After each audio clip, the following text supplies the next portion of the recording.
welcome to Sunday School for June 14th, 2020.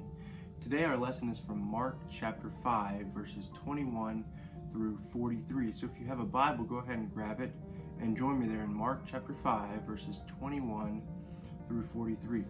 Now, if you watched last week's Sunday School lesson, you know that we've started a new unit called Jesus the Healer, where we're looking at different episodes of when Jesus healed people during his time on earth, during his earthly ministry. And what is so important for us to notice is that when Jesus healed someone physically, he almost always healed them spiritually as well. And so going along with that, the main point of today's lesson is that Jesus calls us to have faith in his ability to heal both the physical and the spiritual. Jesus calls us to have faith in his ability to heal both the physical and the spiritual.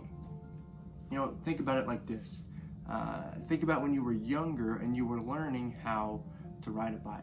Now, if you still don't know how to ride a bike, that's okay, but I bet most of you do know how to ride a bike, and if you know how to ride a bike, that means you had to learn how to ride that bike, and learning how to ride a bike can be difficult, and you can take lots of tumbles and falls and get lots of scrapes and cuts. So imagine this. You're learning to ride a bike, no training wheels are off, and you're riding along and you take a tumble and you fall and you scrape your knee and you scrape your elbow and there's blood everywhere and there's rocks in there from the road and it's just gross.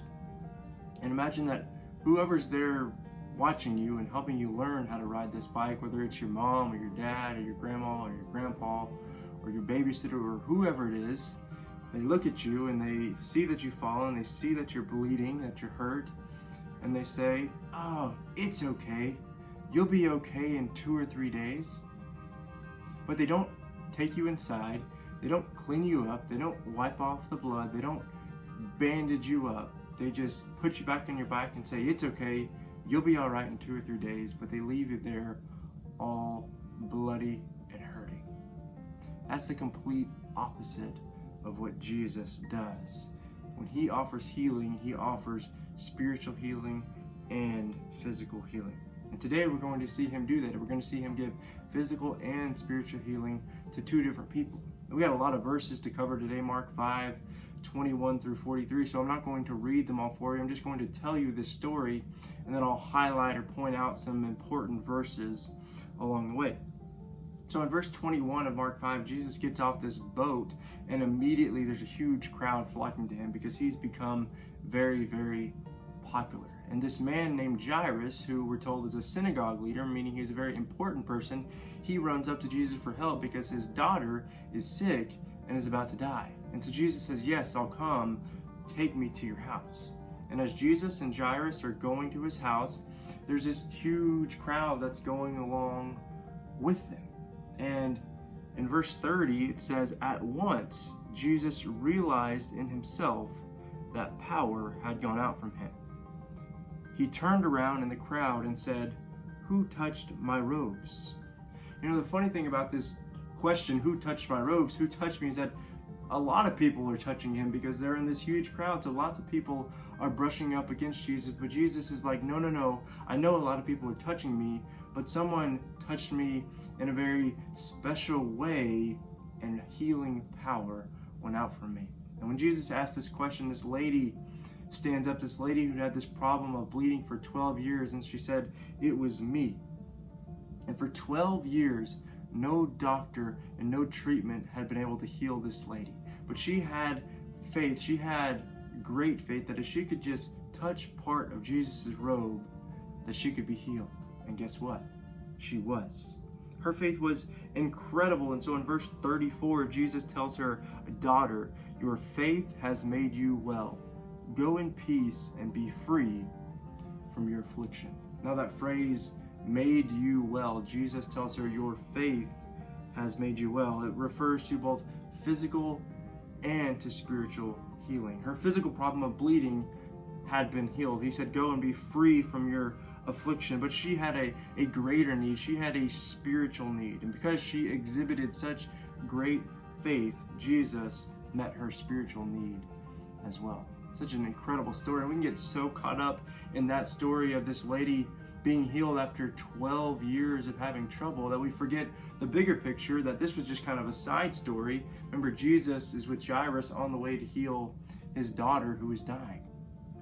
But Jesus gets caught up with this lady, and during that time, these men come from Jairus' house and they say, Jairus, don't bother with the teacher. Don't bother with Jesus anymore because your daughter has died. And when Jesus hears the men tell Jairus this, he doesn't say, oh man, I didn't make it in time. I guess we don't need to go there anymore. No, Jesus looks at Jairus, and in verse 36, he says, don't be afraid, only believe. Don't be afraid, only believe. And so they go on to the house, Jesus and Jairus and these men, and there's people there mourning because indeed this girl is dead. But Jesus goes with the parents, and he goes into the house and he takes this little girl by the hand, and in verse 41, he says in Aramaic language, he says, Talitha kum, which is translated, little girl, I say to you, get up. And I bet you can guess what happens in verse 42. Immediately, the girl got up and began to walk. Jesus had told Jairus, only believe, which means just have faith, Jairus. And like the woman with the problem of bleeding, same with Jairus for his daughter, the faith was the key to healing. We must have faith in Jesus' ability to heal both the physical and the spiritual. Because our greatest need is a spiritual need. Our greatest need, because of our sin, is the need for forgiveness and salvation. And Jesus died on the cross to meet that need. But we have physical needs as well. And Jesus is still a healer and provider who can meet those needs. And there's another way I want us to think about this concept as well. When we are going out and telling others about Jesus and telling them about their spiritual need that they have for salvation, forgiveness, and for Jesus, we should not offer them spiritual help without also offering to help them with any physical needs they may have. That would be like your parents when you fall off the bike saying it's okay, but not helping you clean up your bleeding elbow and bandage it up. Jesus helps us with both our physical and our spiritual needs. And to the best of our abilities and capabilities, we need to do the same for others. And remember, faith in Jesus Christ is always the key. That's all I have for today. Thanks for watching, and I hope you have a great week.